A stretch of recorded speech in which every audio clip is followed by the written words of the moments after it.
नमस्कार, आप देख रहे हैं सी न्यूज भारत और मैं हूं आपके साथ ज्योति अरोड़ा।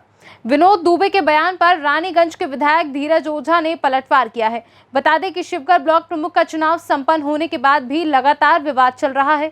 प्रमुख प्रत्याशी रहे विनोद दुबे ने विधायक और आरओ पर गंभीर आरोप लगाए हैं और ब्लॉक प्रमुख प्रत्याशी के आरोपों पर विधायक धीरज ओझा ने कहा है कि अगर सत्ता का दुरुपयोग करता तो भाई एक वोट से नहीं हारता।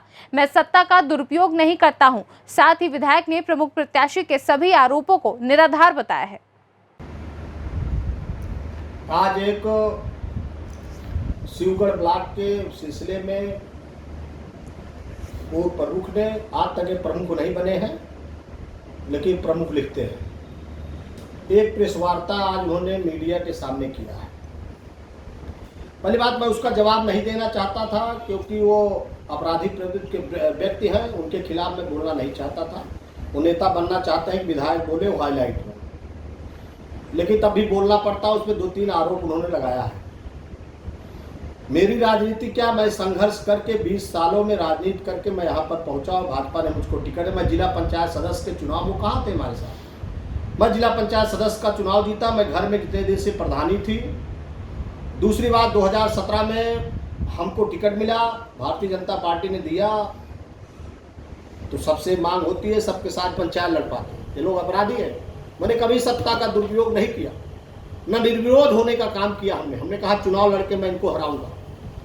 हमको क्षेत्र पंचायत सदस्य ने वोट दिया और मेरा भतीजा सत्यम ओझा चुनाव जीता।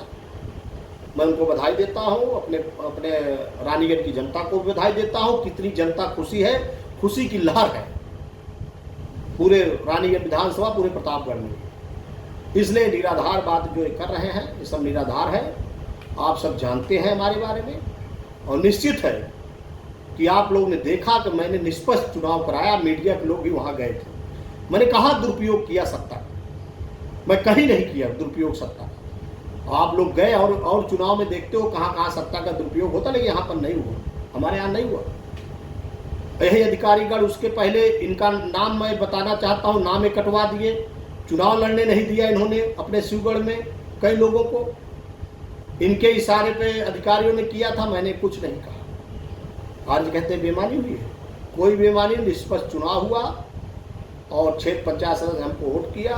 मैं उनको बधाई देता हूँ, अभिनंदन करता हूँ, वंदन करता हूँ क्षेत्र पंचायत सदस्य को। और निश्चित है शिवगढ़ में अब इंटरलॉकिंग होगी, वहाँ विकास होंगे, वहाँ जो है खड़ंजा होंगे। कोई काम नहीं, बिल्डिंग भी बनने चल रही। वहाँ 77 लाख रुपया में लाया हूँ, क्षेत्र पंचायत सदस्य प्रधान के लिए बिल्डिंग लाया हूँ, वो भी बिल्डिंग बनने चल रही है। और विकास की एक इबारत हम लोग लिखेंगे शिवगढ़ ब्लॉक में। और निश्चित है मैं इनका जवाब नहीं देना चाहता, ना इनका कद बहुत ऊंचा है, मेरा कद, मैं इनके बारे में। लेकिन उन्होंने जो गलत आरोप लगाया कि इन्होंने पैसा मुझको चुनाव में 1 रुपया नहीं दिया। इन्होंने कहा मेरी जमीन को लिखवा लिए। एक जमीन उन्होंने लिखवाया, कहाँ लिखवाया, एफिडेविट दिखाए, वो दिखवाए। गलत बयानबाजी करते हैं। ये अपना पहले देख ले, जो इनका बकाया है, ये क्या किसी को पैसा देंगे? पहले अपना ये जो तिरंगा बिल्डिंग में रहते हैं, किसकी बिल्डिंग है आप सब जानते हो। इनका मकान वो भी नहीं है, मैं सब जानता हूँ। आप लच्छीपुर में चले जाए, इन्होंने कितनी जमीनों को कब्जा किया। मेरे भवन में ही चले जाइए, मैंने क्या किया है। तो इनका इतिहास आप जान लीजिए। चाहे बिंदागंज में आप चले जाइए, वहाँ का इतिहास इनको जानिए, इनके परिवार का इतिहास जानिए। इसलिए ऐसे अपराधियों से मैं झुकने वाला नहीं हूँ और जवाब दूंगा, हर जगह जवाब दूंगा। और निश्चित है आगामी 2022 में चैलेंज इनकी स्वीकार मैं करता हूं। जनता वो तय करेगी। चुनाव में आऊंगा और निश्चित रानीगंज से चुनाव लड़ूंगा, और रानीगंज से चुनाव लड़ूंगा और जनता तय करेगी। फिर से मैं 2022 का चुनाव लड़, जनता तय करेगी, जो होगा देखा जाएगा। लेकिन अभी से मैं इतना कहना चाहता हूं कि इन्होंने जो भी आरोप लगाए सब निराधार आरोप लगाए, और प्रशासन ने निष्पक्ष। इनका भाई दुर्गेश एक कांड में सिप्टैन रोड में किया था, उसमें 307 में फंसा था। उसमें कैसे कह के, न्यायपालिका में कह के, सब जगह कह के कैसे हुआ आप जानते हो। कैसे इनकी जमानत हुई आप सब जानते हो। इनका रिकॉर्ड देखिए, कितने इनके पास मुकदमे हैं। ये लोकतंत्र की हत्या करते हैं। 2015 के चुनाव में इन्होंने जीप काट लिया था। 10-10 बीडीसी का ये जो है निर्विरोध करा लिए थे। अब की ये 4 जगह लड़े चुनाव, 1 जगह जीते बीडीसी का। इनके परिवार वाले भी हारे कई जगह। इनका रिकॉर्ड है अपराध करना। ये लोकतंत्र में कहाँ विश्वास करते हैं। दूसरी बात मैं कहना चाहता हूं कि इनका पारिवारिक आप देखिए, हमारा पारिवारिक आप देखिए, बहुत फर्क है। ये कहते हैं कि आगामी 2022 जो आने वाला है उसमें जनता तय करेगी कौन क्या रहेगा। अभी से मैं नहीं कहना कुछ चाहता हूं, 2022 में देखेंगे। मैं चैलेंज स्वीकार भी करता हूं और हर चैलेंज मैंने स्वीकार भी किया है। दूसरी बात मैं आपसे लोगों से कहना चाहता हूं, उन्होंने कहा बेईमानी हुई प्रशासन। मैं एक वोट से चुनाव हारा, मेरी सरकार थी नीरज ओझा, क्षेत्र पंचायत सदस्य मानापट्टी से मैं एक वोट से हारे। मैं एक वोट से हार सकता था अगर मैं बेईमानी, मैं प्रधानी भी कम वोटों से हारा। मैं अगर बेईमानी करा तो प्रधानी भी जीतते उस समय। तो कहा मैंने सत्ता का प्रयोग, और ये अपराधी लोग हैं चुनाव लड़ पाते। अगर मैं सत्ता का प्रयोग करता, ये चुनाव लड़े, इन्होंने कई बीडीसी को अगवा किया, पूरा प्रतापगढ़ जानता है, जबरदस्ती ले गए।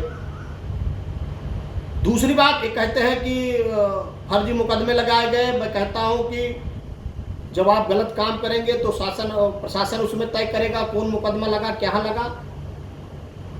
वो तो विवेचना का विषय है, उसमें जो होगा देखा जाएगा।